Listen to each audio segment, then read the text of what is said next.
Hey guys and girls, how's it going? Hope you guys are having a great week. So we are back today with another video from our Normandy newscast. That is our monthly podcast where we talk about all things gaming and geek culture related.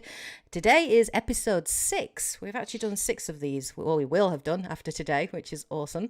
So we're going to kick off the podcast with one of my favorite bits, which is What's New? How you holding up, Skipper? What's new, pussycat? Whoa, whoa, whoa. Not gonna lie, What's I new, did pussycat? kind of want to do that as well. Whoa, whoa, whoa, whoa. We always start with like some kind of musical transition. I absolutely love it. Okay, so what I thought we would do for this section is, instead of talking about what we usually do, which is where we talk about the games that we've been playing or things we've been watching, I actually want to talk about last week, which was the non-E3, which was the Summer Game Fest, and obviously some of the conferences last week, what we generally thought of them, and then obviously go around talking about any games that we're really interested in. Actually, today, before we do that, because I've totally screwed up my intro, I'm supposed to introduce everyone. And I should introduce the fact that we have an edge today. We have an edge. We have an edge. I totally failed. I'm half asleep. There we go. Take So we actually reference have from Goliath from Gargoyles. I live again. I live again. So yes, we actually have 4 people with us today. Welcome, Edge. Thank you for joining us. It's really great to have you here. And of course, we've got Fish with us from Crack On Gaming, and of course, we have Adante with us too. We're going to talk about this today, so hopefully you guys will enjoy the conversation. So let's jump in and talk about Summer Game Fest, the games we were interested in, that kind of thing. Should I kick us off, as always? Yeah, go for it. Yeah. So I had last week off work, which was nice. I always do around this time of year, and I did watch all of the conferences. Generally speaking, the conferences were generally pretty good. Like, I thought they were okay this year. The ones I watched, I think, Summer Game Fest, which was the first one from Jeff Keighley, Xbox Showcase, and literally Starfield Direct, because it was like 45 minutes just on Starfield. I watched the Ubisoft Forward, and I did watch Capcom Showcase, and also I watched Devolver Digital as well. I did watch the Devolver Direct because I always love watching those. Those are some of the highlights for me every year. So generally speaking, I thought the conferences were fairly decent this year. I thought actually this year there was a very good balance in terms of showing actual gameplay. I thought pretty much all of the conferences this year generally did a good job with that. If I'm honest, I was a little disappointed with Devolver Digital's showcase.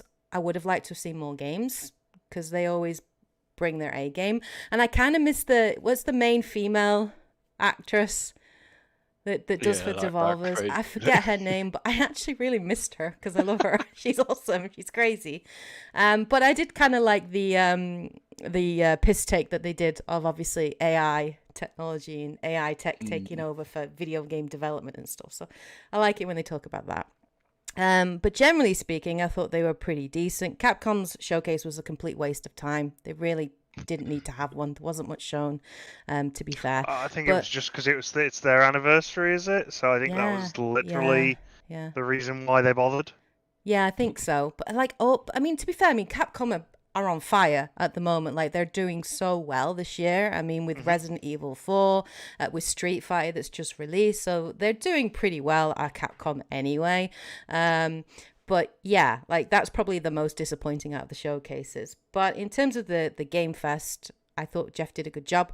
I actually thought Xbox did a very good job this year. I think that was a big conference for them, especially after the really bad year that they've had, obviously with Redfall's release, and obviously Phil Spencer's interview as well, which generally wasn't good. So it was important that they did well, and I think they actually did deliver. And then actually Ubisoft, it was important that they had a good showcase this year, and they showed lots of gameplay, lots of things that they've got, and there were a couple of really good surprises in there. So I picked 5 games that I wanted to talk about, but I'm going to go through them really quickly, I promise, okay? But there were more. There were a lot more that I was interested in. I actually came out of the Summer Game Fest going, I'd like to play that. I'm interested in that. I'd like to play that. That looks really good. So I actually had quite an extensive list. So I think it's a success when you can actually go, yeah, I'd play that. That looks really cool. And I had that quite a lot during the the Game Fest week. So the first one that kind of really blew me away and I'm so excited for is Star Wars Outlaws, which was in the Ubisoft Forward and is by Massive Entertainment, which is the team behind Division and Division 2. And they're also working on that Avatar game as well, the Pandora one. Yeah. And they're working on 2 huge games at the same time, which is insane. Did any of you see Star Wars Outlaws? I've seen the adverts of it since. I didn't see the actual reveal, but I've seen the much bombarded YouTube ads left, right, and center. Yeah, they I have saw been doing both, a lot. yeah. Yeah. It was kind of I think they started off with a cinematic, didn't they? But it was the gameplay that I saw, the 10-minute gameplay, where I don't know if you guys have seen my reaction, probably not, but yeah, my reaction is quite funny. Like I just get progressively more high pitched. I'm like, what? What? This can't be real. Where did this game come from? So yeah, for me, I love Star Wars, as you guys know, and I am so bored and tired of them just focusing on Jedi or Stormtroopers. So the idea of having a Star Wars game where you're not playing a Jedi, where you're actually playing an outlaw, a scoundrel, has me really, really excited. So I absolutely loved it. It's set between... Maybe you should go back in time and play Jedi Outcast. Maybe I should. But isn't Jedi Outcast Jedi? You're about a Jedi, but you're also wielding guns, so it's kind of bridging the gap between the two. Maybe, but you can kind of do that in Jedi Survivor as well. You can actually wield a blaster and a lightsaber, and I had like a moment of like, that's so not Jedi, I don't know if I can do that. Like I feel like I'm betraying my master or something. But then it was very cool and it was really badass, and I just got over it very quickly. But yeah, so I like the idea. It's set between Empire Strikes Back and Return of the Jedi, which is really interesting for me. And yeah, it sounds great. Like you're playing a female character, which is Kay Vess. She's a bit of a rookie, to be fair. She has a very cute little companion with her, which is very much their version of BD1 from Survivor, where you can basically use him to space axolotl. Effectively. So cute. But it just looked really cool. Like I mean, obviously it's scripted, right? So yes, you've got to look at it with some degree of caution, because we've been burnt before by gameplay walkthroughs that just do not end up like they are shown. Anthem being an example, like that was 100% a freaking lie. So I am hoping that is not the case with Outlaws, and that it will look that good or as good, or they don't cut out a lot of the things they showed. But it looked pretty cool. Like there's obviously stealth involved in it. You've got a blaster, and there's gunfights. There's going to be fisticuffs and things. You've got like a speeder. It's open world as well, and like it's like No Man's Sky meets Red Dead Redemption to a degree, like because you can just go into space from planet, and then there's going to be dogfighting and space battles as well. Apparently there'll be like 1-to-1, like small dogfighting, but apparently there'll be big cruisers as well. But you're basically dealing with the criminal underground. So the huts and the pipes. I was going to say, the huts will make an appearance then, yeah? Yeah, different surely. syndicates. So, and the Empire obviously is there and are kind of doing corrupt deals with them, and you can take bribes or not and things like that. So that was the first thing that was like, that looks really cool. I really want to play that. I'm excited. It looks awesome. Second thing, obviously, Spider-Man 2. That's a given. I'm very excited for that. I love Insomniac Games. They do great. They make great games. Spider-Man was one of my favorite exclusives on the PlayStation 4. So I'm very much looking forward to a sequel. Obviously, you flick between Peter and Miles, which is cool because they're very, very different styles. And I liked, like, it showed some really good gameplay, and like the transition, the music was so good. Obviously Venom's going to be in it, but it's going to be a different Venom. So it's not like Eddie Brock. Not Eddie Brock. So I'm curious how they're going to tweak the story or the lore, or what. I'm curious because they kind of went off. There's been, track. I think, several different Venoms, so yeah, I can be intrigued if they go with like Flash. Thompson, maybe. Yeah, maybe. Um, Was Flash Oh, Thompson he's been the done before. astronaut? no, Flash is his the bully, school school bully. bully. Oh, him. Right. Okay. So I see. Yeah. Okay. Yeah. So I'm The very astronaut is curious. Jameson's son. Jameson's Yeah. son. That's right. That's Junior, right. I Yeah. think, wasn't it? That's right. Mhm. Yeah. So yeah, like it looks really cool. And then we got to see oh Christ, I've forgotten his name. Craven. We got to see Craven as one of the hunter, yeah, as one of the bosses, and I love him. I loved him in Spider-Man's Shattered Dimensions. He's getting a movie, isn't he? Yeah, He is. apparently, which I didn't know. Apparently, there's just been a trailer that's dropped, but I've not had a chance to check it out yet. But yeah, I love Spider-Man. He's one of my favorite Marvel heroes. I love the villains. Yeah, I'm just looking forward to it, and it sounds like it's going to be bigger, huge, like because it's not just Manhattan, it's also I think Brooklyn as well, and different areas. So it's going to be interesting. Third game, I'm kind of cautiously interested in. And that's just because it's from Bethesda, is Starfield. I will say, before the Starfield Direct, I was very lukewarm on this game because I was like, it's Bethesda. It's going to release a buggy mess. Todd Howard's going to be lying through his teeth. Nothing that he says is going to come to fruition. It cannot be that good. But the Direct actually did a very good job for me of making me interested. I love the idea of a sci-fi RPG, like an RPG in space.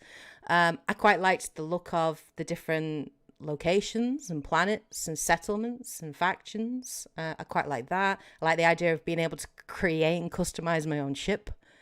Like, that would be really cool. I want to make a Firefly, like 100%. Like, it needs to happen. And even like it felt that the gunplay looked a lot better. It felt like they'd improved a lot, right? In it, it looked better than the first time that they showed it. But this is Bethesda. This is Todd Howard and Mr. Todd Howard going 1,000 planets, 16 times the detail. So we'll wait and see. Most of which is a gross overestimation of our ability to deliver. Exactly. So As, we'll as see. you know, with me and like certain games we've all played in the past, Anthem is one of them. The Warhammer one, Dark Tide of it. I usually now just keep a very open mind, but a very cautious mind. Yeah. So That's fair. I won't be buying it day one, or downloading it day one if it's on Game Pass. But I will let you. Obviously, I know you'll tell me it's a good game because I know you'll be playing it day one. Yeah, I will. So generally, I'm in that mode where like Cyberpunk 2077, wasn't it? Cyberpunk 2047. I like straight away. Yeah, no, I'm not playing it. Yep. And touch wood, my gut has usually been quite all right at picking up the situation. So with Starfield, I've been burned badly with Fallout 4, and then I didn't play 76. So I'm gonna wait. I think they're expecting a lot of people to buy it day one, and they will. I'm hoping that a portion of people might just wait and see what it's like first before committing too much, because I would hate for it to fail if it's a good game. Yeah. But I also don't want to give them the benefit of the doubt, if that makes sense. Yeah. I mean, I'm gonna play it on Game Pass, like 100%. So I will. I'm not buying. I'm gonna get it on Game Pass, and check it out and play it on my PC.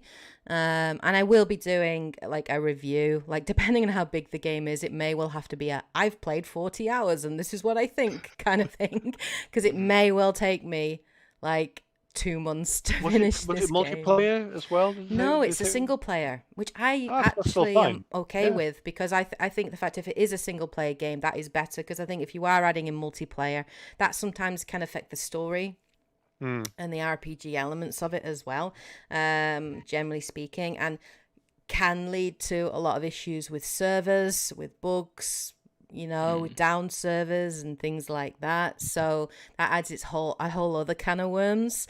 And this game is already ambitious enough, like from the sounds of it. So don't go too crazy, just keep it simple. Simple is best sometimes.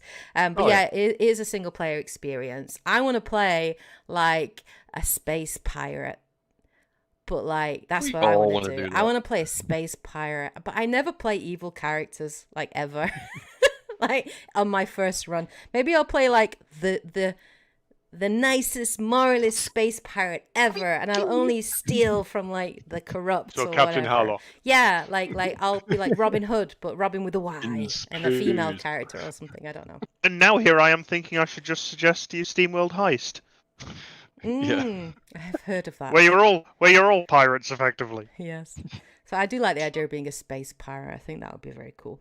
The next game, obviously, I was interested in Assassin's Creed Mirage. I'm very excited for the franchise. I know it's a spin-off, and I know they're still carrying on with their open world. There's going to be another game, but I'm very excited just to have like a simple Assassin's Creed game where it's like a small, more focus on assassinations. Here's a name on the list. Go stab them. Yeah, exactly. And I like the idea. It seems like right of his growth as a master assassin, because he was an interesting character in Valhalla. I like the location; it looks beautiful. And they're also reintroducing the black box assassin mechanic, which is what they had in Unity and Syndicate, which is like where it's sort of like Hitman meets Assassin's Creed. So you'll have like an assassin and they'll be in a particular location, but there are certain opportunities that you can look for to take advantage of and like get key information and stuff like that, intel and stuff, to make it easier to get to your target. So I'm very much looking forward to that. And it's not a full price game. I think I've ordered it for like £35 or something like that. So that tells me it's going to be a pretty, smaller game. It's not hard to be a smaller game than Assassin's Creed Valhalla, to be fair, because that game is just too big, and I've got burnt out too much on AC open world. So I'm glad that they're going back to their roots, shall we say. And then the last thing I'm interested in is the Cyberpunk 2077 Phantom Liberty DLC, but I'm more interested in it because of update 1.7, which effectively is a massive overhaul on most of the systems in Cyberpunk, including the progression systems. They're finally introducing cyber psychosis into the game, so you can like equip as many cybernetics as you want, but there is a limit bar, and if you go above that limit bar, you start to get debuffs and you start to get consequences, which is what I wanted in the original game. Police systems improved, new abilities, new relic system. It just sounds great. I did a video on it recently and I did a lot of research into it, and I'm like, if you have waited to play Cyberpunk 2077, well done. Now is the time to jump in September when that update 1.7 comes out, because it's a completely different game. It's like what they did with The Witcher 3, because when that released, it also released not as bad as Cyberpunk, but it did release with a lot of key missing features, a lot of quality of life improvement features that weren't there, a lot of bugs, a lot of issues, and they iterated and improved it until it became ultimately like the masterpiece it is. And it kind of looks like they've done the same treatment for Cyberpunk.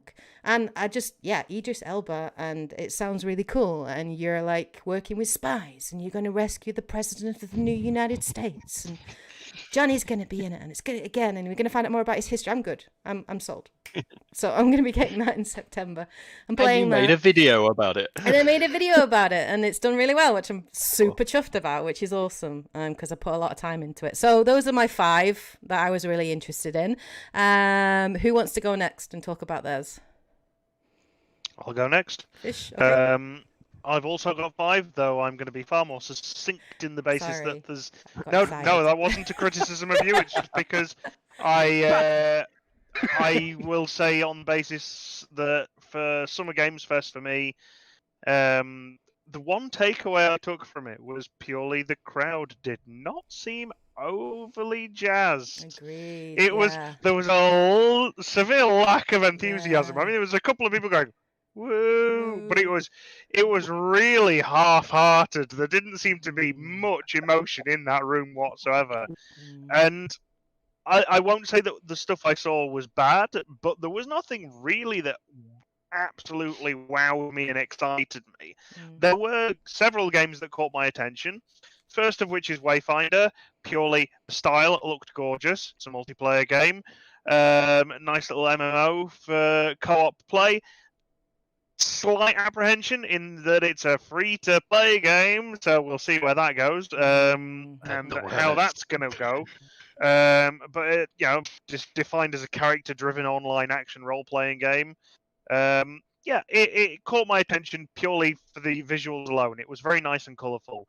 The next one, probably a bit of a sore subject at the moment, but Under the Waves. I've always liked a lot of the underwater games. Anything that's kind of like a diving sim has Like always caught Absu? my attention. You ever played Like that? Absu, like Subnautica. Yeah. I all find a good diving game is always an unusual genre. Yep. If they can make it work well. And Under the Waves immediately grabbed my attention. It looks like it's got a nice story element to it that almost looks a bit Lovecraftian. Whether there'll be Lovecraftian monsters there, I don't know, but there's certainly a story to tell regarding personal trauma. So that caught my attention. It looked dark, it looked atmospheric, it looked like it could be really good. Witchfire just generally looked rather exciting as a first-person shooter. There was a lot there going on. It looked again to have a lot of nice design. Just generally made me think, yeah, that's good. I'd put time into that. Lord of the Rings: Return to Moria. As much as I like to bash on crafting games, if a crafting game is done well, I actually quite enjoy them. And Lord of the Rings: Return to Moria seems like it's got a lot of atmosphere, being a bunch of dwarfs digging holes, trying to reclaim their homeland. Meanwhile, you've got things lurking around in the shadows. Lends itself to potentially a very good co-op, very good crafting, and very good adventure game. So I'm again cautious because it's a Lord of the Rings, so they could just literally take the money and run as far as game development concerned. Like Gollum. Like Gollum and so many others. But there have been some good Lord of the Rings games. Yeah. And this one is attracting my attention, so again, I'd be prepared to give it a shot. And last but not least, I'd probably one to say that really stood out to me was, if I'm pronouncing this correctly, Lisfanga. Yeah, that looked good. The time Yeah. I like my isometric games, and I've only recently just picked up Hades, and I feel disgusted with myself that it's taken me so long to do so. And Lisfanga is actually what inspired me to pick up Hades finally, because I saw the top-down isometric view, saw the battle, and went, that looks really nice. Oh, what's this? The mechanic is, again, the roguelite, throw yourself at a brick wall repeatedly until you get better. But rather than leveling up your character, this is when your character dies, you go back to the beginning of a time loop, and your character as a ghost pretty much continues to do everything you just did, which allows the new you to go through the same timeline and take on another enemy. So while your ghost is fighting one, you fight another. Is that how it works then? You don't control your ghost? No. It follows the same path. It follows exactly the same path that you did up until you died. So you can then leave your ghost to go do what you just did, and then you pick up where it, or you keep doing more so you can help your ghost fight what it was fighting, so that enemy goes down quicker. That's cool. Or you can go off and do a completely different path. And, every time you die, another ghost gets added to the chain. So, 20, 30, 40, 50 of your ghosts running around doing stuff so you can continue fighting it until eventually, as Dante just said, you've got an army.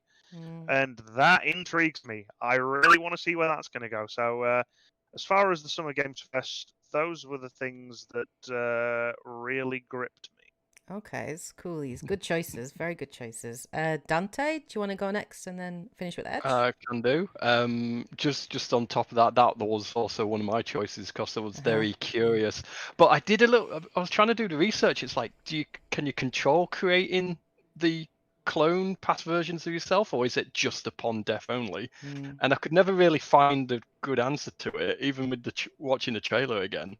And I was like curious. It's like, oh, if you then do something to knock an enemy away from what your ghost is fighting, does that mean they're just hitting thin air now and you've ruined it, or what?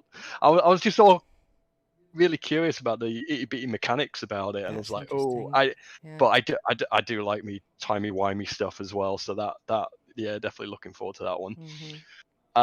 Speaking of timey-wimey, Clockwork Revolution.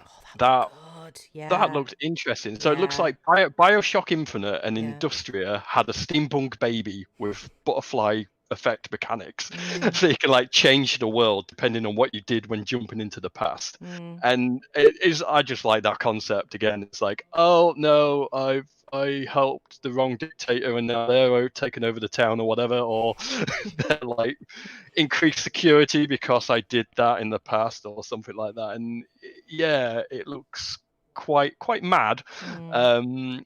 And so yeah, that was definitely one I wanted to check out. Mm-hmm. The other obvious one was Prince of Persia: The Lost Crown. Yeah. So that's Yeah. definitely given the 2D side of the franchise that kind of Metroid Dread treatment. That like Yeah, And it's gone that back to caught- its roots as well, because the original I've- Prince of Persia game was a 2D side. I'd forgotten about that, but that's also Yeah. caught my attention. Yeah, I'd Yeah. agree with you on that one. Yeah. yeah, so it's like got that kind of 2.5D going Have you into flashy guys, finishes and cutscenes and all that. Sorry to interrupt you. Have you guys ever watched the Completionist YouTube channel? Yes. No. He did a behind the scenes. He actually went to France, went to Paris, to Montpellier, I think it is, that made it. And he actually interviewed the development, and it is a behind the scenes look. And it's the developers actually showing things and talking about that. Just watching that video, it really does give an insight into like the kind of game it is and just the passion of the team working on it.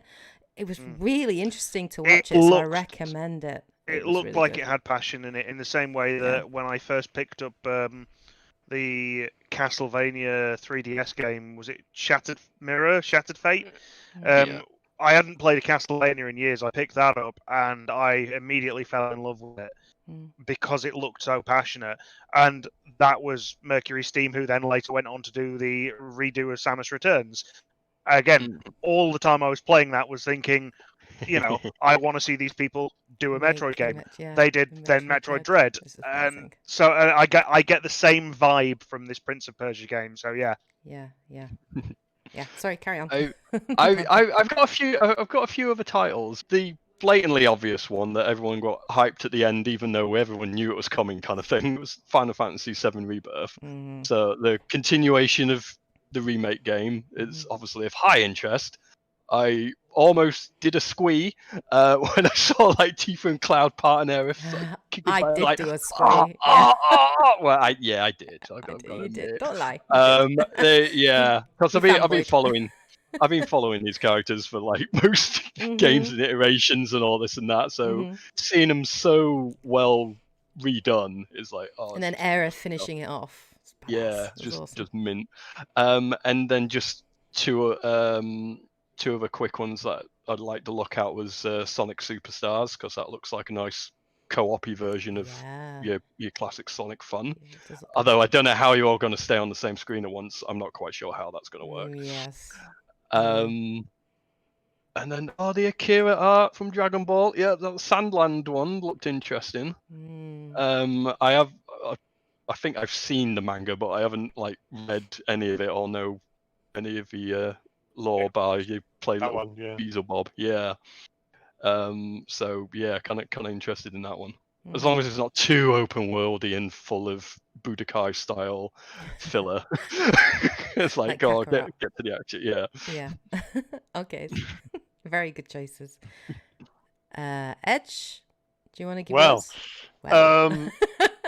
So, I mean, I tried to pick as many as possible because I was more worried for Dante here in Fish, like thinking like what games. Just throw them out. Mentioned. Do it. So I was kind of going, oh yeah, because Kate didn't mention FF7 Rebirth. I'm like, okay, No, I this didn't, is because I great. knew Dante was going to mention it. Because I was quite so surprised. I didn't talk about it. Yeah. And then you mentioned Sonic Superstars. I'm like, God damn it. That's a problem with going So. Yeah, no. Luckily, I've got a couple that I looked at. So Atlas are releasing 2 new RPGs, or I say 2 new RPGs. One is Persona 3, like a remake, which I never got to play originally, and they did several versions, like Persona 5 did. So it looks like Persona 5 in terms of quality, the visuals, the reworking. So I'm looking forward to that coming out next year, and I'll definitely be playing that. Yep. They were making a new sort of fantasy RPG that looked very Persona-y, which I don't know the title, but I was like, oh, okay, this could be. Yeah. So from the team, be I mean, because it's the next one, right? Yeah. Because they're not making another Persona, but it's from the team that made Persona 5, right? That are doing Yes. this new one. So it's a bit of a weird Good. one. So with Atlas, they kind of do Persona, and then they do kind of like Shin Megami Tensei games. Yeah. So it's they are making Persona 6. Mm. I'm pretty sure they are. But then they won't reveal anything until at least they've got something workable to get people excited. Yeah. Because Persona 5 has been out for a long time. Yeah. Multiple versions, I think of it. It's getting the Exactly, yeah. Skyrim treatment. They also announced the like a turn-based grid action combat tactical game, like Fire Emblem I with wanna get Persona. that. So Yeah, I'm that could be very fun. Switch, yeah.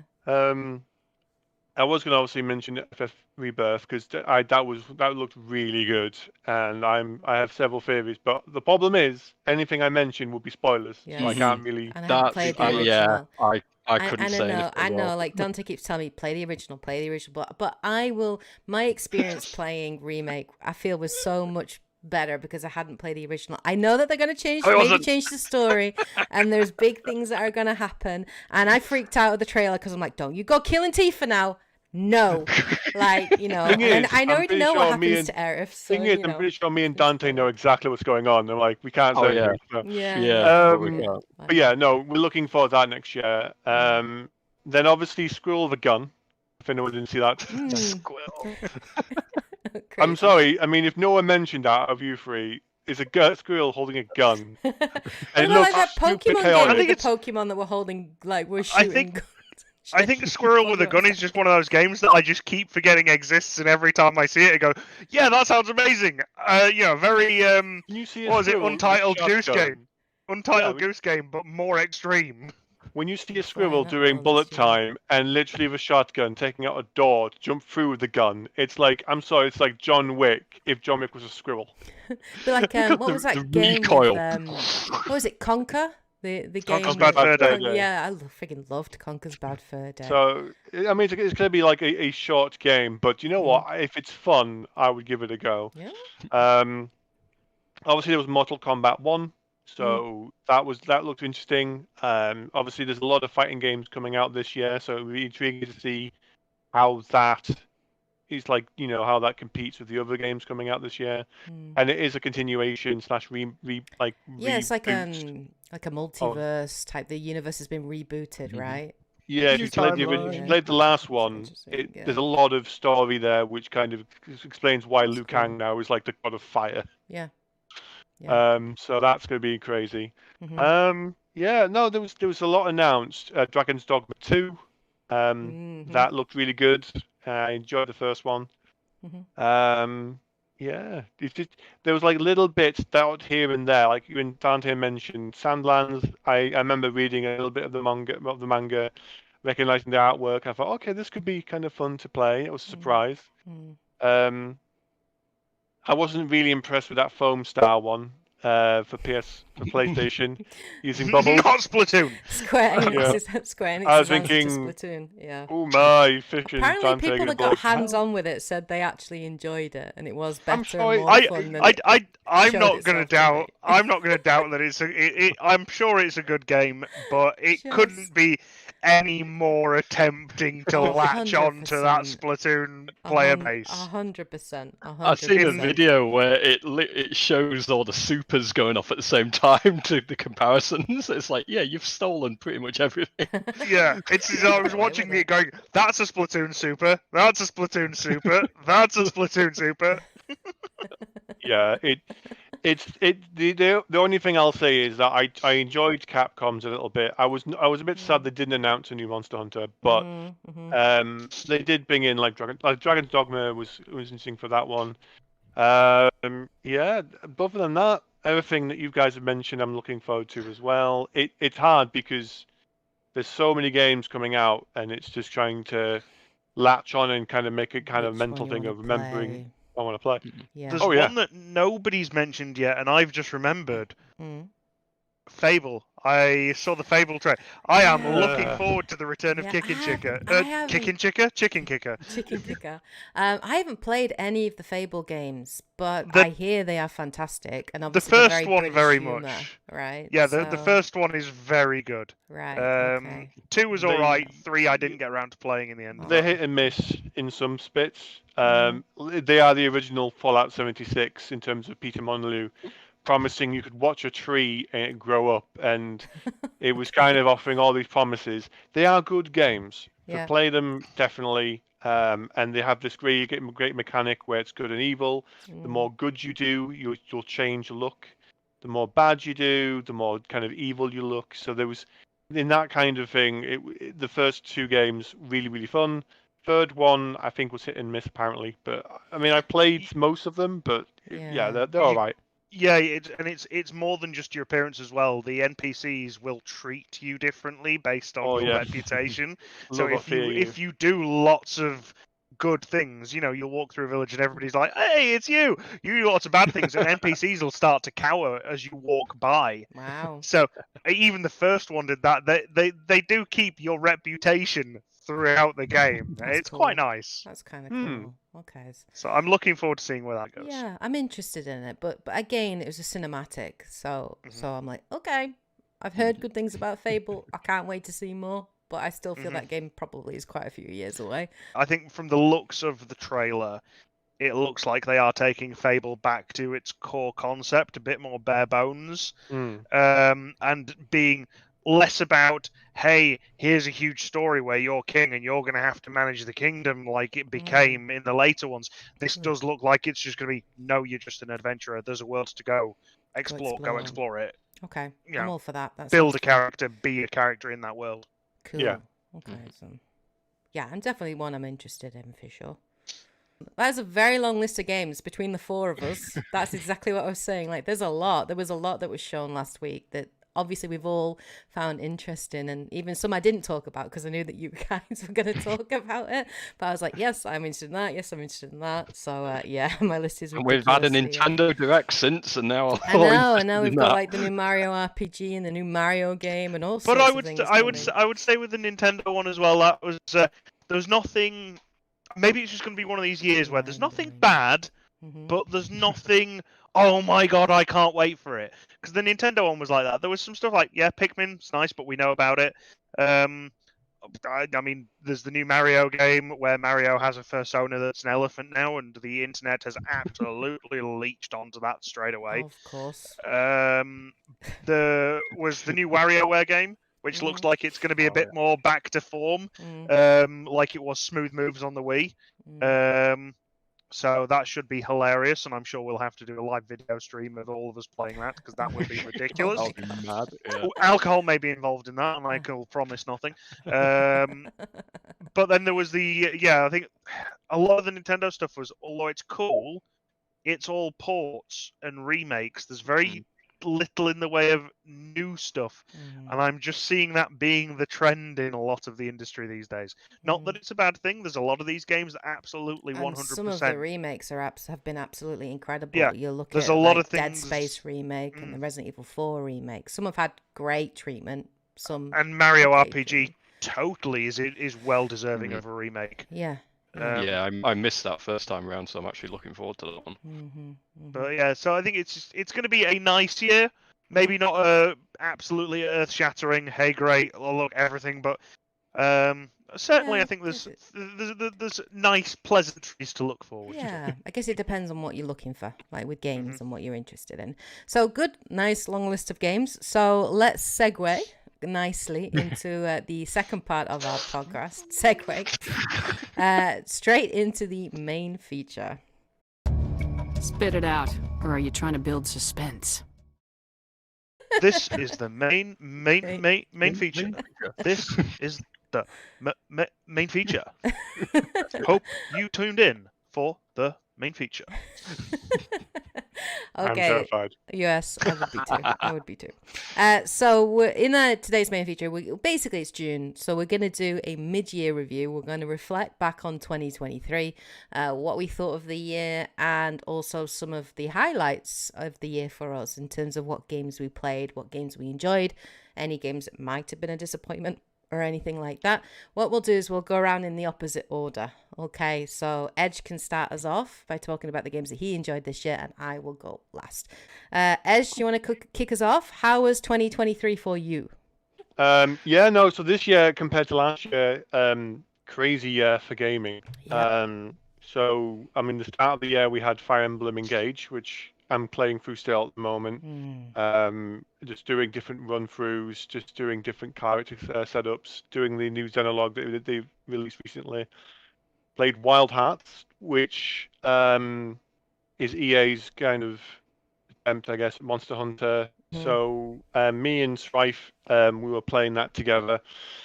And as a game, really surprised by it at first. I was like, I don't know if I'm going to be able to play this. But when we were playing through the game itself, really good combat, really good locations. The great features that I liked about it was you could put down objects to traverse, and it would stay there.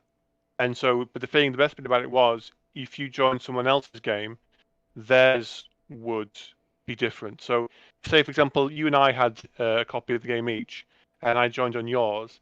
Whatever you've done, I would be in your world experiencing that. So whatever you've put down. That's if you cool. joined my world, my stuff is there instead. Wow. So it's kind of like the great thing about it is you sort of everyone can kind of benefit, but you could put stuff down as well in my world, and it stays there.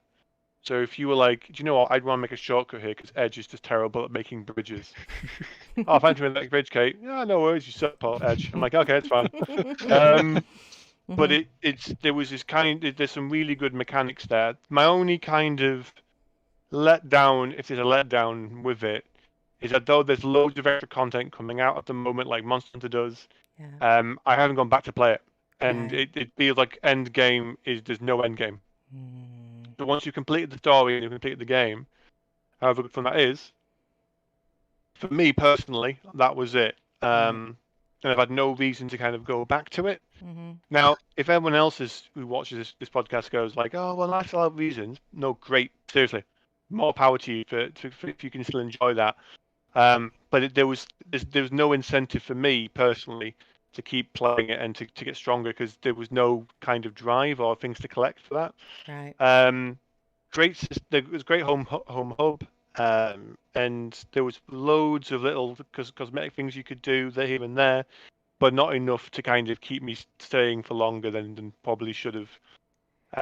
Do you craft like armor pieces then from the monsters, the creatures that you do kill, and is it on par with Monster Hunter in terms of the variety and how they look, or are they all a little bit samey? Or they do look a bit different.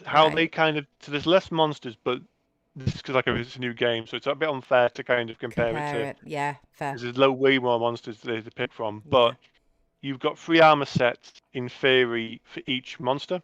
So you have a basic normal human path, which is the one you make for the starting set. You've got to make first, and then you can upgrade it into slightly different look, which is like a mono path, which is the monster version, which gives you more aggression, so they will target you more. Or you can go down like a kind of divine path, where it looks very different, but they kind of give different benefits or skills. Right. And you do get glamour unlock later, so you could kind of then tweak your outfits a little bit. Like layered armor sort of thing? Like our layered armor, yeah. Cool. But there's the armors themselves do look pretty nice, but they're not as probably crazy as you probably would get in, say, Monster Hunter. Yeah, and we also have to remember Monster Hunter is iterated over many, many generations and perfected that. No wiggler heads then. Well, actually, there are a couple of weird heads, which if I find some video, I'll show you at some point, Fish. That's been a big highlight. Resident Evil 4 remake, I'm enjoying that. I'm taking a slow turn on that one, but it's been a good memory, nostalgia going back and playing that and going, oh, sweet Jesus, why did I play it again? Oh my God, why? You love it. And they make it even scarier now. Yeah. Why make it even scarier? Yeah. I don't need this in my heart attack. And then Diablo 4 just recently. I never played Diablo in my life, so this has been the kind of experience. Cool. So far, touch wood, there's not really been a game that I've regretted buying this year yet. Touch wood. That's good. So yeah. Yeah. Yeah. bad. That's cool. Right then, Dante, do you want to talk about your games that you played I this year? was trying to figure out what's actually released in 23 that I've actually played. That's the rule. So I keep going back to the old stuff that I haven't got At around least to you're my getting through backlog your and all that. backlog, Well, unlike me. ish. Yeah. But then Legend of Zelda Tears of the Kingdom released, and now my life is absorbed by that Forever game. in Hyrule, exactly. You've put how 'Cause many hours into that game so far? I think it's 190 now. 195, I think it was when we looked at it 195 probably. yesterday. Yeah, I think. I You're believe not Fish even finished anywhere it at near. 175. Yeah. I'm still Not like, anywhere near. no, I'm many story beats behind. I'm getting I'm just exploring. I'm doing I'm all the side surprised that quests. you are that far, with that many hours and that far behind, on the basis that, again, I've 175, but I've done all the shrines. There must be a ton of side quests I've not found. Oh, every time I But I've been cleared doing a whatever, load. yeah, more kept appearing, and if you do certain ones, then it unlocks others in a different village. And I'm like, what? and yeah, so but I'm just loving it and how creative you can be in it. It's just mad. So I'm just happily continuing to play that. Before that, of course, we had the Advance Wars 1 and 2 reboot camp. I was like, yeah, I've been waiting for that one for a long time. But I still feel like we need to get some co-op and versus on that later on. Because like I'll polish off a story happily enough, and it's like, oh, I've got some replay, but now I'm distracted elsewhere. So and that kind of happened with Fire Emblem Engage. I haven't done or bought any DLC, but it was like, oh, once story's finished on that, there was no new game plus or anything. So it's like, right, okay, next game. And then I think the other thing sort of taking up my time was watching you play games. So like you you got me play quite a few games. like and you currently watch me like, play Final Fantasy 16. Yeah, because like I don't own that console. I would love to play it, but I don't have that console. I don't have the time. So I think it'd be quite a fun game to watch because the combat in that is so swish. Yeah, I get to pay attention more to what's happening on screen than trying to multitask with controller and do that. I'm just like, oh, I just get to enjoy the watch me visual squee madness. as I do like a badass boss fight, or I like dodge everything and do about woohoo! Like at the end of it, I was so excited last night when I and that was the same with Star Wars Jedi Survivor as well, because like I watched you play that start to finish, so that was cool. And yeah, but I've still got the amounts of games that I've bought this year, but haven't even started yet. Or we tickled the first few stages of Kirby's Return to Dreamland. Poor Kirby. And it's like, no love for Kirby. Oh, come on. I was like, I want to play more. And you're like, no, I'm being a YouTuber now. Bye. I'm sorry. It's the curse of a YouTuber. No, I'm sorry. Shocking. Listen, I've had to tell like Totes and Glim, like, I can't play Destiny with you this weekend. I gotta make content. Like, I'm busy. I'm sorry. It's the curse of a YouTuber, unfortunately. And so there's other random titles that I just haven't got around to, like Hi-Fi Rush, Tunic, and all that, and Metroid Prime Remastered. I want the physical of that. I have played it, the original though, so it's not high on the priority list for me because I'm trying to get up the thing. About that, though. Oh, I was about to say, that's a good segue into mine, because I will say, like you planned it that way, Dante. I see you. Because I will say on a platter. Almost everything that I could mention. It's been a quiet game quiet game year for me this year. And again, everything I have played has almost not come out. I've been going feverishly through my list of games I played this year, going, oh, what have I played? No, that came out last year. No, that came out the year before. Oh, that came out in 2019. Oh, so it's like all these games which I've had and have never got around to, but I've finally gone. And to really push it back, I finished Shantae and the Pirate's Curse today. So, backlog beaten. So slowly working my way through things. But after I slowly whittled it down, yes, there have been some games. Again, Legend of Zelda: Tears of the Kingdom, absolutely beautiful game. Advance Wars 1 and 2, reboot camp, loved it. We've been waiting for that. I say we collectively, the Royal We, have been waiting for that for God knows how long. But it did come out this year. Fire Emblem Engage, loved it. Back on form for what I would consider Fire Emblem. We all know I didn't enjoy Three Houses. Engage is much more to what I would consider a good Fire Emblem game. Less But on the school and relationships. less and on more the on the school combat. and more on the actual spending time on a battlefield. Yeah. Yeah, absolutely. Yeah. On to Dante's original point, Metroid Prime. That remaster was absolutely gorgeous. I loved it. Metroid has always been one of my favorites. I preach it. Metroid Prime is an absolutely perfect example of taking a 2D Metroidvania game and putting it into a 3D environment. Yeah. It really is an absolutely masterful execution of transferring something from 2D to 3D. And yeah, I would absolutely say if anyone has not played any of the Metroid Prime games, pick up Metroid Prime Remastered. It is absolutely gorgeous. And the only other one I've got really from this year, because of the games that I've played this year, I was even going to talk about V Rising, and that was 2021. That was 2021, yeah. And I was like, what? Whiz past, isn't it? Okay. I know. I've done lots of updates to it continually, and Yeah. DLC, I think, as well with it. But, yeah. But the one that surprised me, because I thought it was a lot older, and it apparently isn't, is 20 Minutes Till Dawn. That apparently came out this year. That's a nice little twin-stick shooter. Rinse and repeat. Oh, yeah. As the game would suggest, you have 20 minutes. It's a great game for the little shorthand plays when you think, I've got some time, I want to sit down and play. You know, at the end of that 20-minute session, you are going to be done. If you can survive the full 20 minutes. Is it because single player or does it have online? No, it's single player. So the objective of the game is, as I say, it's a twin stick shooter. I've only got 20 minutes, but I'm bringing 4 friends with me. you're a tiny little person in the middle of a field, and monsters are coming for you. And the monsters and the waves get bigger and bigger as you get closer and closer to 20 minutes. But as you go through it, I said there'll be times you'll play and you might be dead within the first 5 minutes. And that's where the game gets frustrating, because if you're on a really, really, really good run and you die at the 15 or even worse, 19-minute mark, you think, damn it, I'm not ending there. So then you start a new game and you're stuck in it for another 20 minutes. I'm noticing a time with you, Fish. You often play games like this.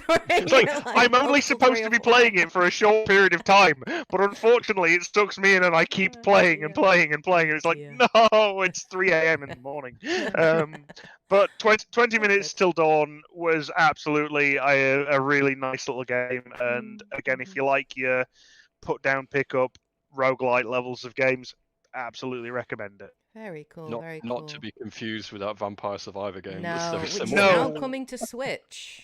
But I suspect will be severely priced up, given the fact of, Yeah. Wasn't like 29p on the Steam when it came out, something ridiculously cheap when it first came out. And it'll be 17 on a Switch. Yeah, probably. But quid. Everybody raved about that game last year. Like, it looks real simple, but apparently it was very, very good, apparently, and very addictive from what I hear. Fish, you got the Mega Man Battle Network collection, right? I have bought it. I haven't got it yet.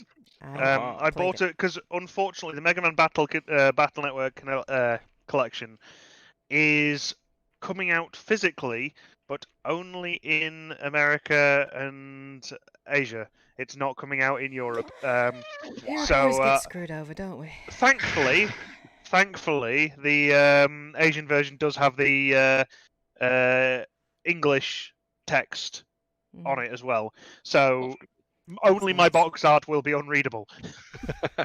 I will still be able to buy a physical copy of the game, so I'm just waiting for that to arrive. Nice. Coolies. Okay, then. So I'll talk about mine. I have reduced this list because I've actually I've played a lot, but I've beaten 7 games so far, and I have other games I'm working on currently at the moment after I finish Final Fantasy 16. I'm going to go through the ones I did want to talk about that have been highlights for me for the year that I've played and beaten. So I have beaten these games I'm talking about. First one is Hogwarts Legacy. Which I finally beat on Wednesday. I was like, Final Fantasy 16 is coming out. I have to beat this game. If I don't beat this game now, I'm never going to beat this game. So, because I know what like the rest of the year is looking like. So I'm like, now is the time. Now is the time. I freaking loved Hogwarts Legacy. For me, you guys know I'm a Harry Potter nut, right? So I was always very excited about Hogwarts Legacy, and for me, it did not disappoint. The sheer attention to detail, like the recreation of Hogwarts, or the exploration, like the open world exploration, meh, so. It's like most open world games where you have map markers, that you're looking for. So it's like every other open world. But what I will say is the exploration of Hogwarts itself is so cleverly done. There are so many little secrets and puzzles that you have to work out and figure out and things.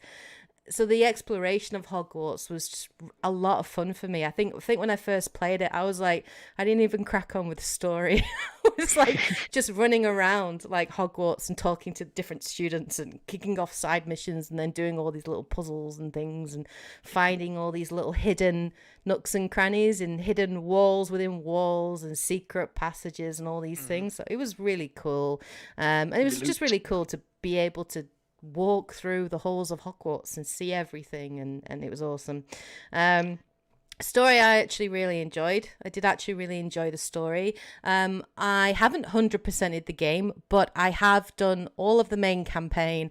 I've done all of the side companion stories, and I've done about 70% of the side missions.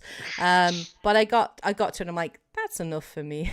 like it's a big game. Like you could, if you literally did not have time or the money to buy any other game, it is a good game to invest in, because you are going to get easily 100 hours out of it, between like finding all of the magical creatures, and there's breeding in it too, so you can breed them, and there's all sorts of things that you can do.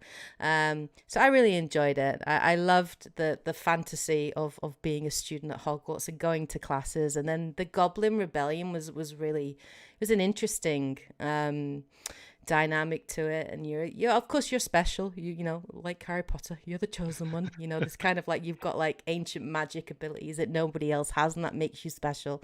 So that was kind of interesting. But yeah, I mean, I was surprised by how much I actually enjoyed the magical combat as well.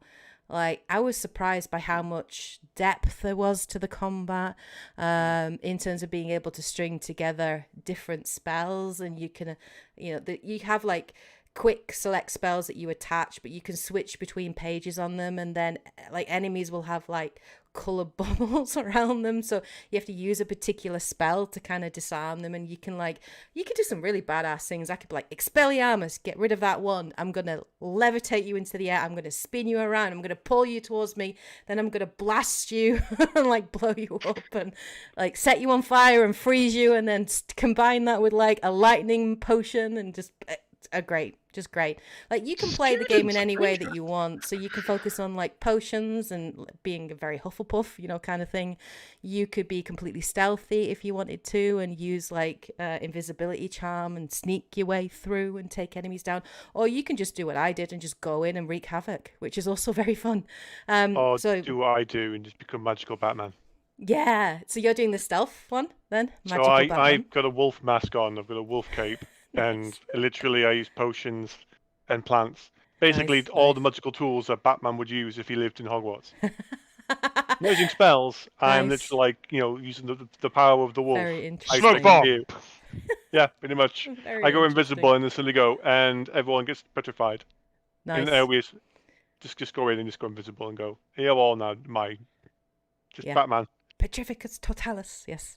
Yeah, it's a very good game, and the RPG elements of it too are really, really good. I've just enjoyed it a lot, and that's why it's on my list. So the next game, obviously, I want to talk about, which came out of left field, really. I wasn't really like planning to play it. I hadn't planned it like in the year, but one of my YouTube friends like also has a channel called Tim from Poppy Gaming. He did a video on this. He's like, check out this game, it's really good.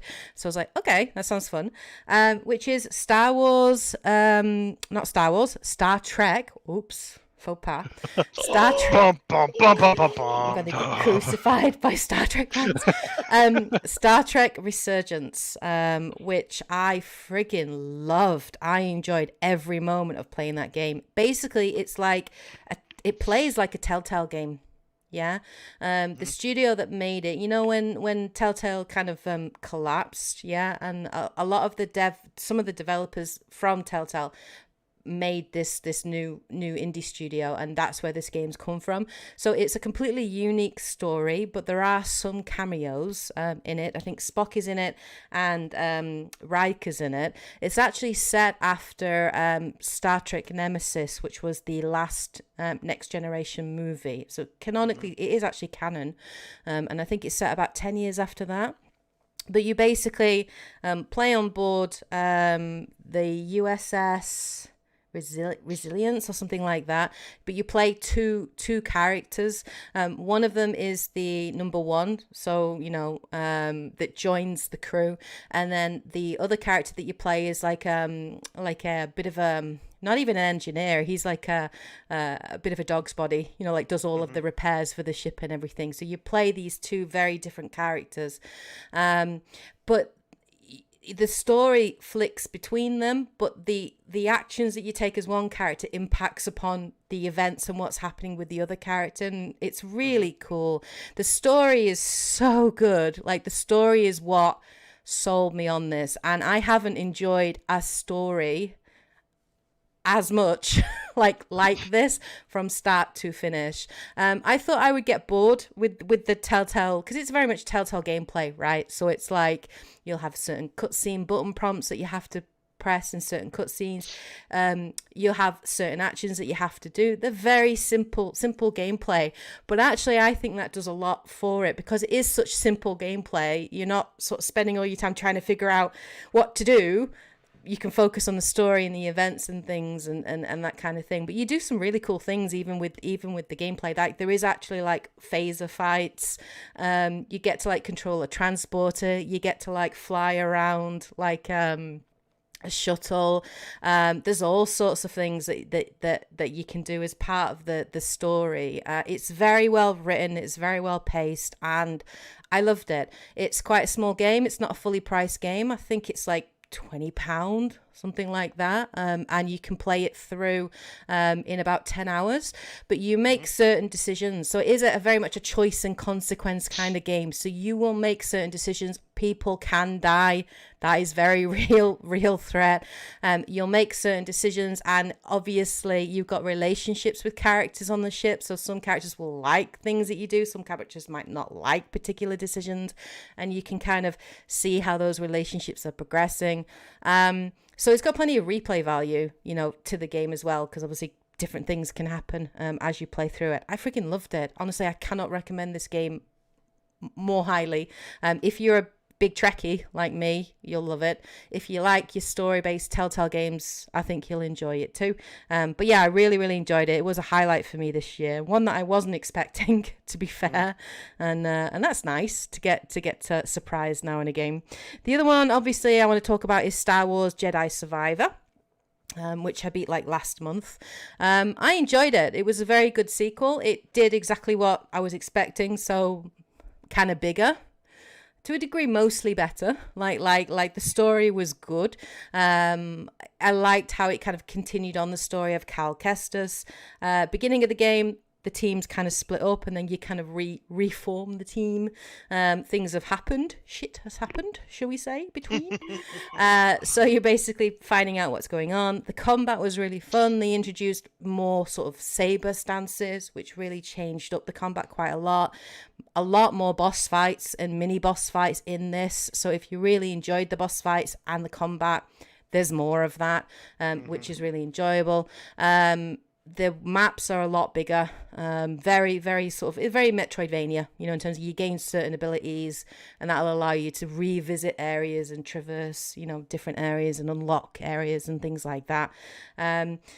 They did improve some of the customization options, should we say, and cosmetics. Cal Kestis has never had so many beards or styles of hair. Like, you can even wear like a mullet.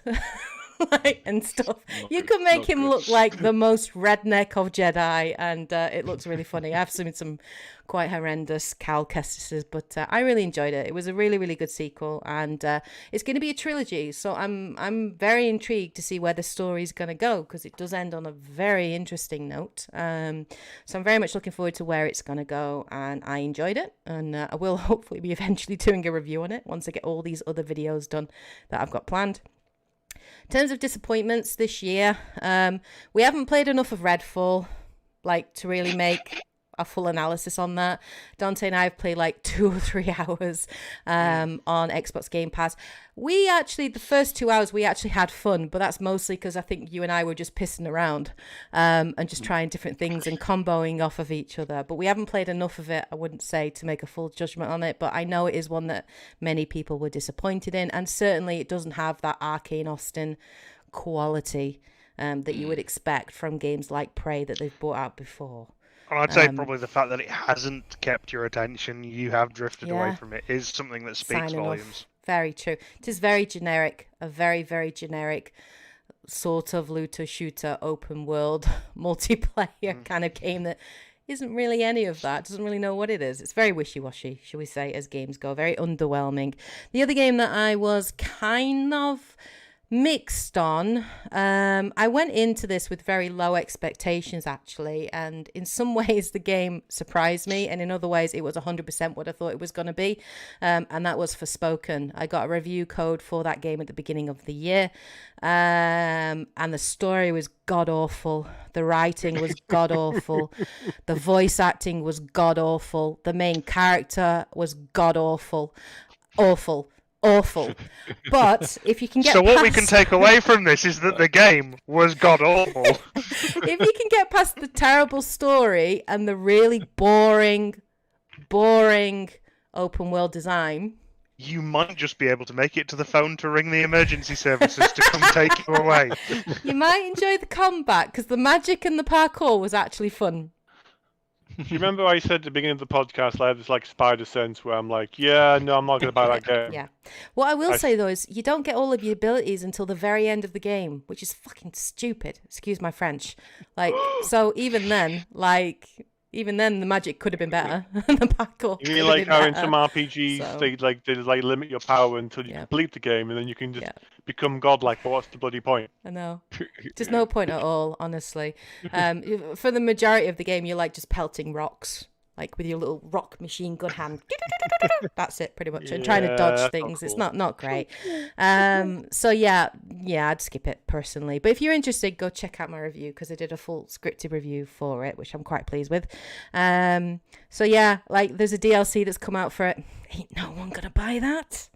You'd be surprised. Unless you're a glutton for punishment, who knows? Yeah, there'll be a Unless you fandom really for it. liked the bad writing, which is awful. None of the characters were likable. It's like, I don't care about a single character in this world. Like, So are you why are am you I- saying that the people who love like 50 Shades of Grey and Twilight makes they- it makes Twilight and 50 Shades of Grey look positively like amazing. Don't go too Makes far. them look like Pulitzer Prize winning books. You know what I mean? Like, that is how I bad heard the the writing dialogue is. was pretty Yeah. bad. Shocking. in It's fairness. very, very bad. It's not good. Like, I even showed, I did some puns, didn't I, and showed that in my review. So there are some really bad ones. So yeah, so that was probably the biggest disappointment for me this year. I pushed myself through it because I had to, because I got given a review code. So I was obligated to finish the game to review it. But if it was left to my own devices, I probably wouldn't have finished it if left to my own devices. So yeah. Anyway, those are my games in 2023. Anybody want to add anything else, or are we good? Nothing No. from me. Okay. All good. Okay. So we're going to move on to the third part of our podcast this evening, which is actually my favorite part, which is community questions.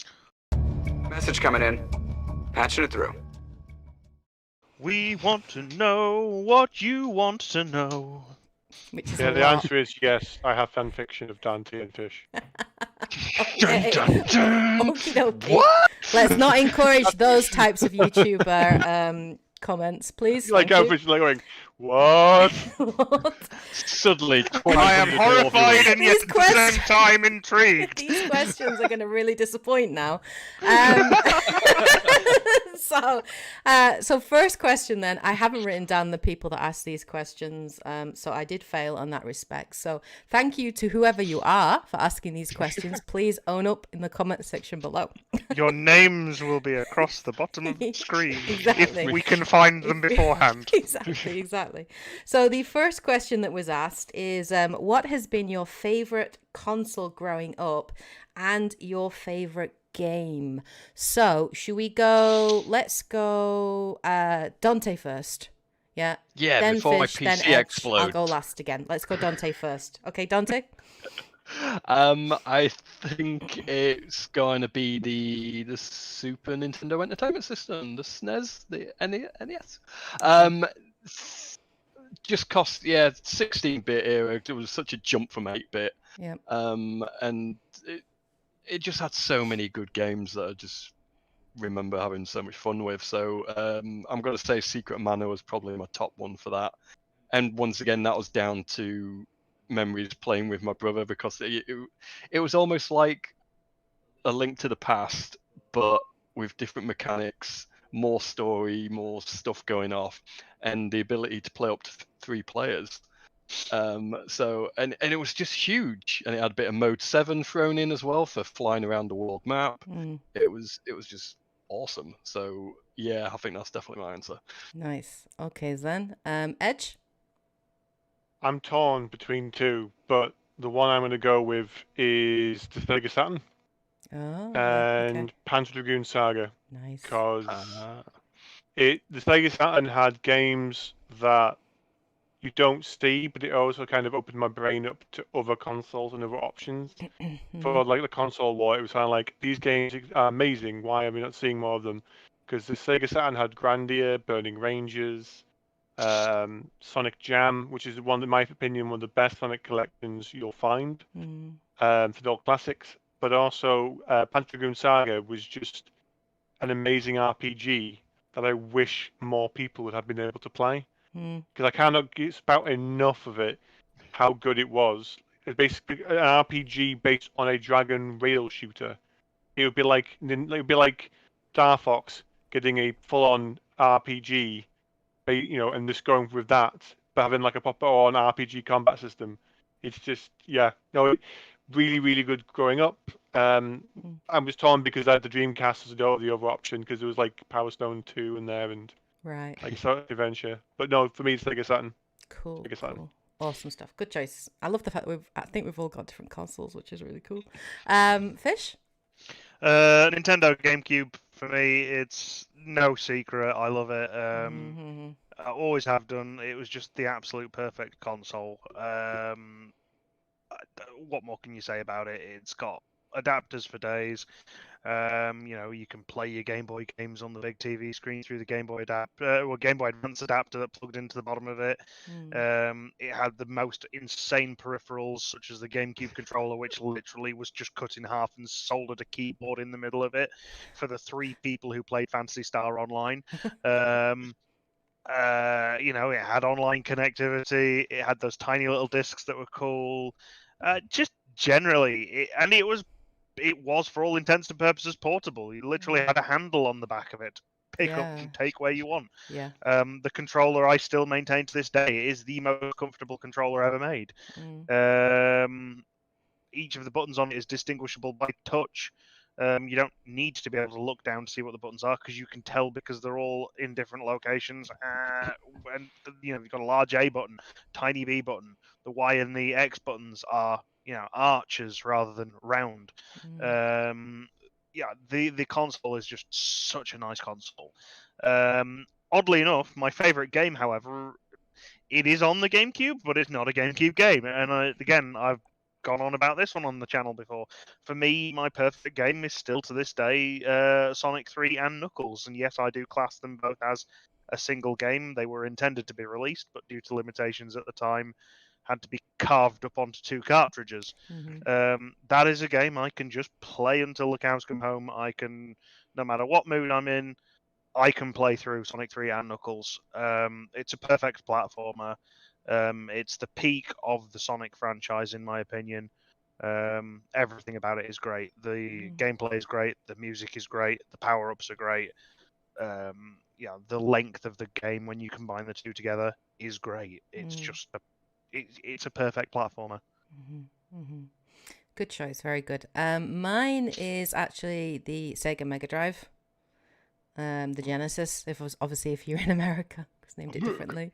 For me, yeah, that was the first like proper console that was like for me. You know what I mean? Like prior to that, my dad obviously got a Commodore 64, which was for him. That was for my dad.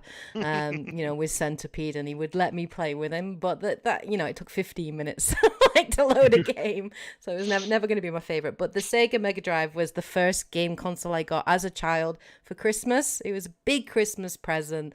And then obviously we got the cartridges obviously that come with it, and the controller and stuff. And I just played so much on my Mega Drive. I did play with my sister because my parents were like, you should play with your sister. So I forced like my sister to play Sonic 2 with me, and we always did the local split screen. I would always play as Sonic and she would always play as Tails. So probably, yeah, I mean the first game I properly played on it was Sonic. Picking a favorite game is so hard for the Mega Drive because I have so many, like Aladdin, Lion King, but actually my favorite Mega Drive game is a Disney game, which was Castle of Illusion, which I friggin' loved. I played that game so many times. And then I have a cousin in Scotland who also had a Mega Drive. And so I have fond memories of playing Castle of Illusion like with her. Love it. I love it. And the new Mickey game is coming out in July, which very much got vibes of I was going to say, did you ever play World of Illusion? No, I didn't. That's a co-op sequel to Castle of Illusion, and it is absolutely amazing. And the new one that's coming out is another Illusion World game. But this was with 4 people. Yeah. World of Illusion is Mickey and Donald, and this is obviously Mickey, Minnie, Donald, and Goofy. So and I was like, I'm on board. Me too. I want to play it actually. So if you guys are up for it, I'd love to actually play 4-player, which would be really cool. And then we'll throw a dice to see who's going to be who. Maybe. Or are we going to argue? I'm Goofy. I don't know. I'm Goofy. Okay, so that's fine. You're Donald. Okay. Do I have to be Minnie then, or are you going to be Mickey? I'm not really bothered. To be fair. I hear they all play the same as well. They don't have like special abilities. Apparently. But it looks great. I love because the art style is like the new kind of shorts, isn't it? That they're based on.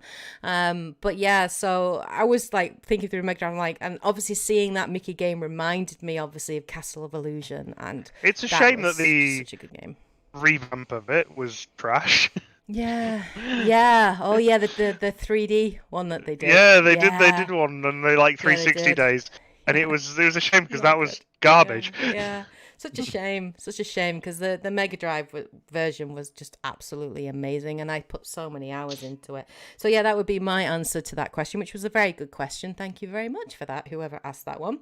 The second question then, which we'll move on to, is a very interesting one actually. Have your tastes in game types, genres changed much over the generations? What do you play now that maybe you didn't play in prior gens, and what did you play that maybe you don't play as much now in recent gens? So who wants to go first? Should we go with Edge first, maybe? Yeah, don't mind. Goodbye me. Okay. So I guess growing up, usually I would play platformers. So growing up, I'd play Mega Man, Mario, Sonic, Crash Bandicoot, Spyro, a lot of those type of games. And then it kind of changed by the PlayStation and Sega Saturn and Dreamcast. I got introduced more to JRPGs like Wild Arms, Final Fantasy, Legaia, so Lord of Grandia. So all these kind of RPGs were kind of flooding the market. Yep. And I kind of got a chance to play them all, and I was kind of getting addicted to them. So, this is fantastic. Long games, cool stories, wonderful worlds. And so the platformer kind of went down a little bit in recent years. I suppose I still play a lot of JRPGs now, as one of the big ones, or RPGs in general. Yep. I do play a little bit of shooters, but very rarely. Like I think with you and me, Kate, we were playing Halo together, Yeah.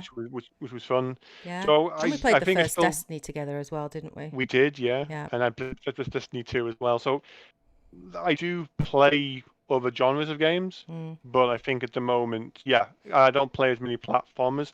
I went back and played Klonoa recently, the remaster of those two games. Yeah. And it reminds me of why I enjoy platformers, but the only ones I really play now would be Sonic, I guess, probably at this point. But yeah, I think my tastes have changed, but more back when I was a teenager, going into young 20s. I'm Right. not saying how old I am. But yeah, I would say yeah, I have changed over time. But that's probably more because the range of stuff that's come out, or my tastes have kind of gone, oh, I like this, and I've not been sated yet, probably, or bored of it. Right. Okay. Yep. Fish, do you want to go? Sure. I think I would also echo a lot of my gaming patterns are very similar to Edge's. In the sense of growing up, it was all platformers. It was Sonic. It was Mario. Yeah, if it was a platformer, I loved it. Getting a little older, absolutely. When the RPGs start to come out, and I think my first, if you can call it an RPG, absolutely, I think it can be, was the Pokemon games. Was my first real introduction to an RPG. Right. From that way onwards, the game industry started to expand and RPGs became a lot more popular in the West. We started to see things like Final Fantasy come out over here. And I think one of my earlier ones, I don't think it gets enough love, is that really weird mashup, which was Bomberman Tournament on the Game Boy Advance, which was kind of a Pokemon game, kind of an RPG, kind of Bomberman. And it was like, what are you? I don't know, but you're fun and you're enjoyable to play. It had multiplayer Bomberman on the cartridge and single cart, so that's why it absolutely got hammered as a Game Boy Advance game. But it had this single player story mode, which was really weird and unusual. During the Game Boy Advance period is when I found things like Advance Wars and Fire Emblem, and I very much fell in love with turn-based tactic games. And that has continued to this day. Even if the industry doesn't we're going back to it again, but I think there was a period where it kind of fell off the face of the earth for a while. Went into the 360 era, and it became a lot of first-person shooters. Gears of War, first or third-person shooter games, Gears of War, things like that. Left 4 Dead. Again, platformers they were about, but they weren't really there. And now coming more into the modern era, again, the love of platformers seems to be resurfacing again. I like my platformers. A lot of my time, however, is due to my lack of time to play games, resorted into things that I can pick up and put down. So quick play games. I love my puzzle games. Picross has always been a solid one. So I think for me, I would argue that my love in gaming and what I like to play is very much driven by what the industry is doing at its time. Right. I will always have a love for platformers. I like something that is a skillful platformer. And Metroidvania game styles tick every box that I love. It's a platformer, it's an adventure game, it's a puzzle game. It's crowbarring as much as it can into one genre, and for that, I'd say that would be my ideal genre these days. Yeah. But I don't think I can answer a solid what is the platform, what is the genre I like. My love of games is driven entirely by what is popular in the industry at the time, right, with one exception, and that is battle royale style games. Just they don't do it for me. They really don't. Yeah. Other than that, similar to Edge, it's platformers onto RPGs, then some shooters. Now back to platformers again. I'd definitely say that yeah, the culture of what's popular or been just made in general from various developers ends up mimicking like what you end up playing the most. But I think ever since back in day when I could hire out a NES or SNES cartridge for a week when you for a could few rent quid. games, you go to yeah, when you Blockbuster could and rent rent them games, right? and And stuff play like them that. like the hell out of them. I got to sample a bit of everything, and even early on, I realized Sensible Soccer onwards, not really into sports games. No, Not even Pro Evo, which was better than FIFA back in the day. No, and like there was this really fancy like looking one. I remember my brother going, look at the graphics on this tennis game, and we both played it and went, this is rubbish. But yeah, so it's like obviously I started out with a lot of platforming and all this and that, and but even the early RPGs, like I think they had not quite Final Fantasy. It was one of Square's like Mystic Quest or something like that. But I like still enjoying that. So I don't think I've actually changed that much at all since I've got a bit of everything really. But like I obviously enjoy platformers sometimes more than most, just because you've got that constant like interaction. But also I love my RPGs. I think the amount of Command and Conquer and Red Alert I played when I first got my PC, I was going to assume I'd be playing a load of RTSs for days onwards, but I haven't really got into that since. But yeah, so that's my answer. Very good. I think we're all very similar, like in terms of you tend to move with trends. I obviously started like you guys on platforming games, right? Like Sonic and things like that, and Castle of Illusion and Aladdin, and like different ones on the Sega Mega Drive. I think a lot of it had to do with how much time I was allowed to game. Because my parents were very strict, right?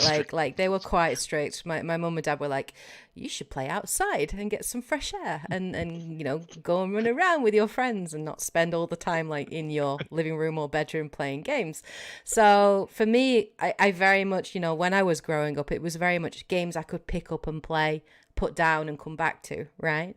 So I tended to focus on that. And then obviously as you get older and you become an adult, like you can control, debatable, you can control the time that you obviously have for gaming. Obviously I went into, from short quick play games like platformers. I had a period where I was really into my fighting games and actually really into my racing games. I freaking loved Soul Calibur. I am hardcore into fencing. I did fencing at university, was the team captain. I had to organize tournaments and everything. So I've always had a fascination with fighting games. And let us not forget the Naruto days on the GameCube. Yeah, Gekito Ninja Tyson and just I loved like the ability to and the thing growing up, I didn't have.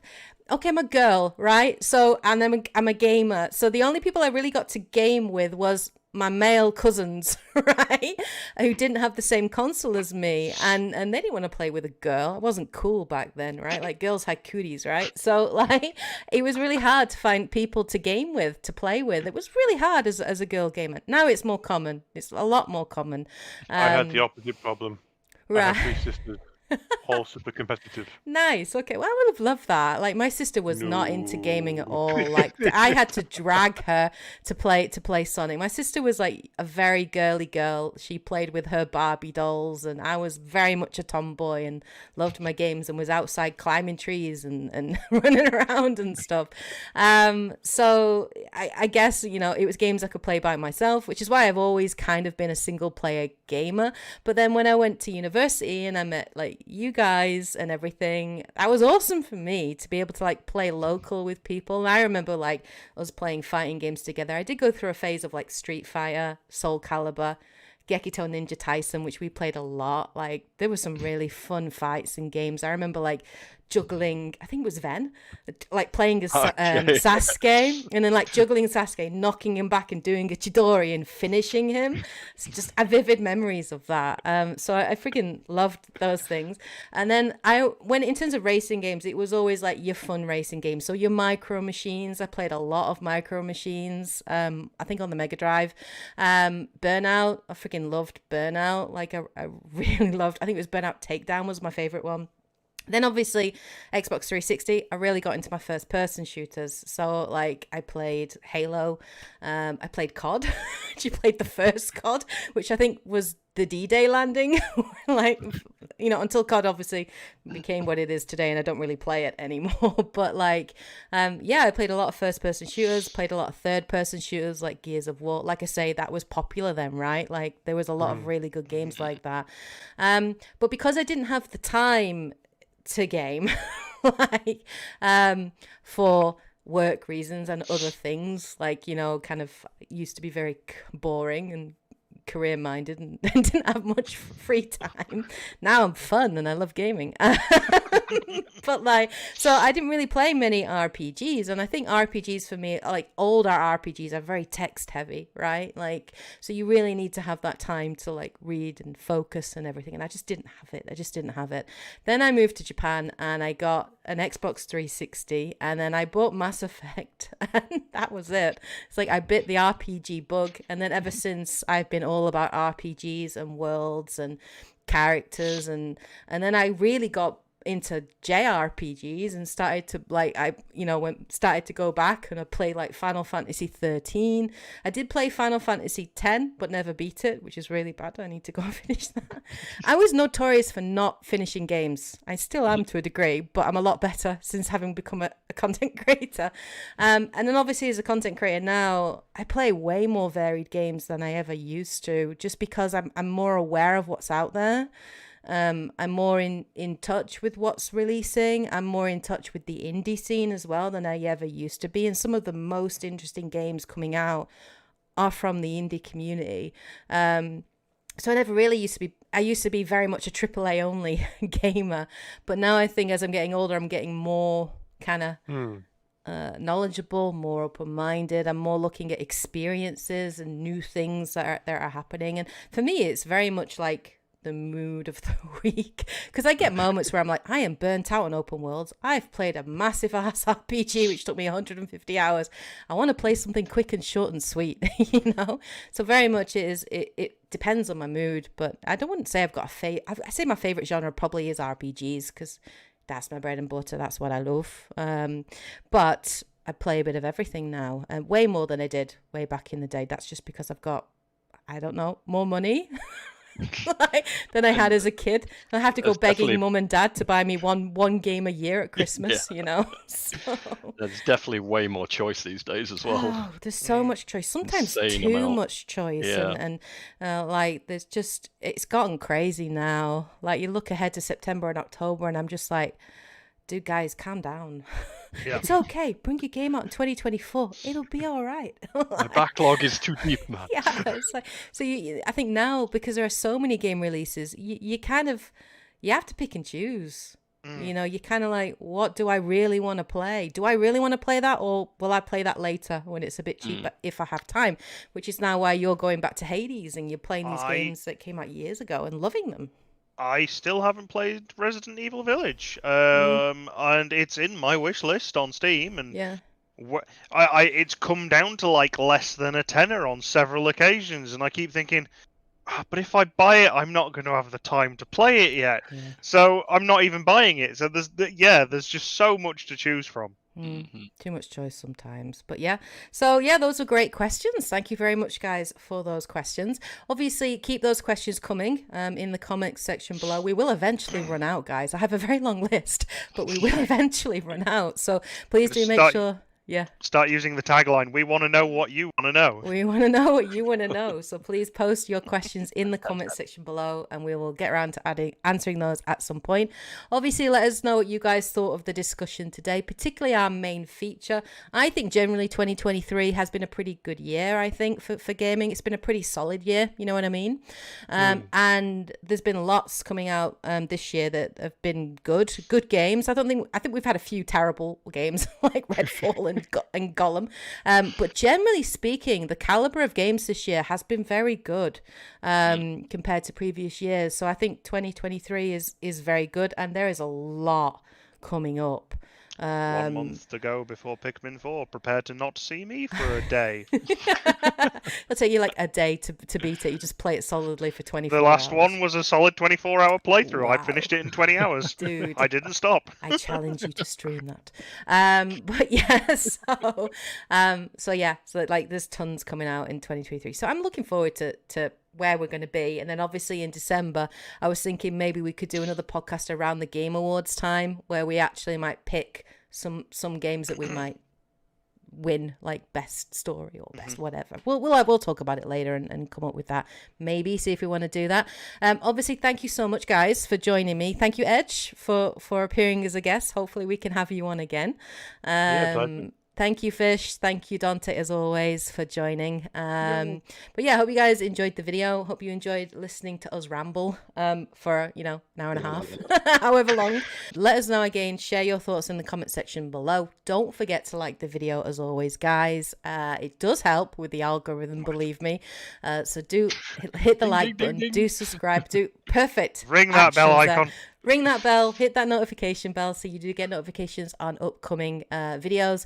We will be back again next month with our next podcast. No idea what we're going to talk about, but we'll figure that out in July. But yeah, have a great week, of course, everybody. Take care, and as always, happy gaming. Bye, guys. Janet! Bye! We should go.